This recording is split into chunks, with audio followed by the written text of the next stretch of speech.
आकाशवाणी भोपाल से प्रस्तुत हैं प्रादेशिक समाचार।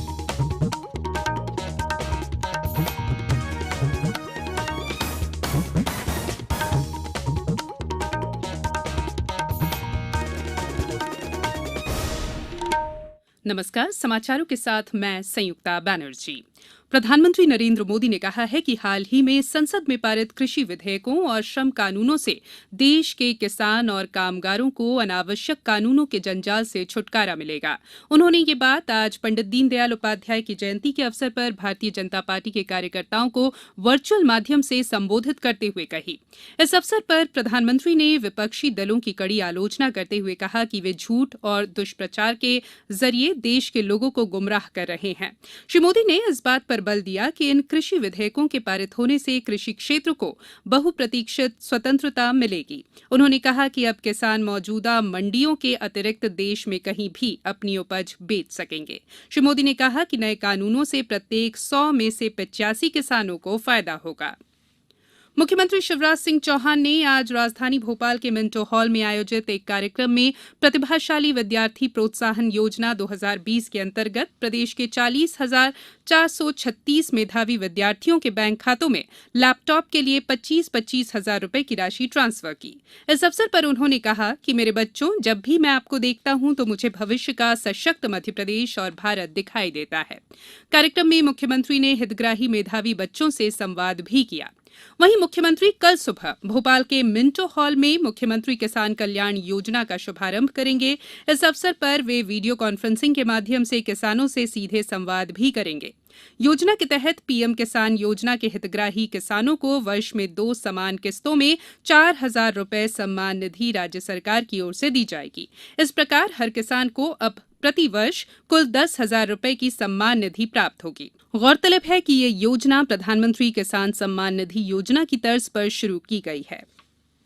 बिहार विधानसभा चुनाव के लिए निर्वाचन आयोग ने आज तारीखों की घोषणा कर दी है। बिहार में 3 चरणों 28 अक्टूबर, 3 नवंबर और 7 नवंबर को मतदान होगा, जबकि नतीजों की घोषणा 10 नवंबर को होगी।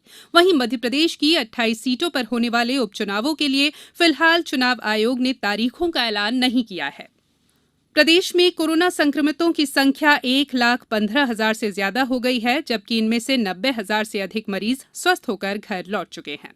राजधानी भोपाल में 297 नए मरीज मिले हैं। इंदौर जिले में कल 436 नए मरीज मिलने से यहां कोरोना संक्रमितों की संख्या 21,684 तक पहुंच गई है। वहीं 7 और मौत के साथ कोविड-19 संक्रमण से अब तक 531 मरीजों की मृत्यु हो चुकी है।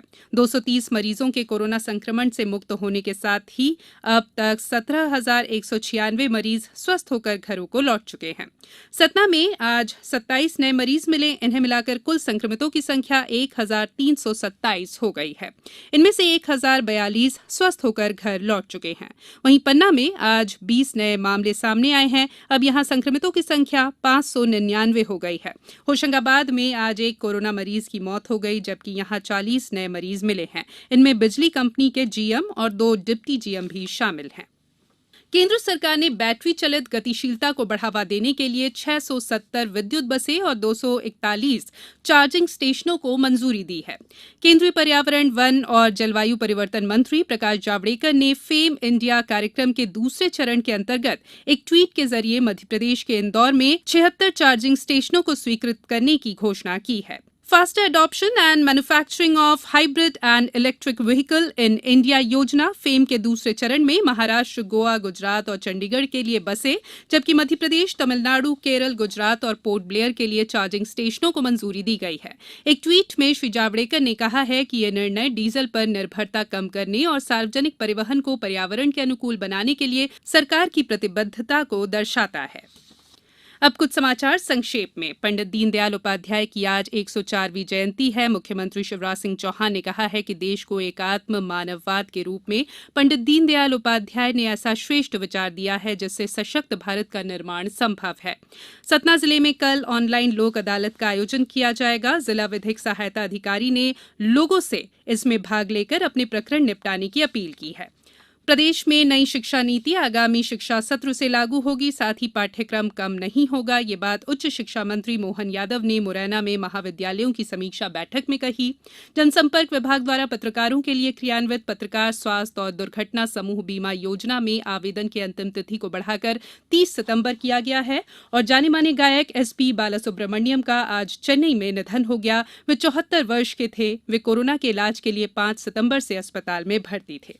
इस बुलेटिन में फिलहाल इतना ही। सतर्क रहिए, सुरक्षित रहिए और सुनते रहिए आकाशवाणी। नमस्कार।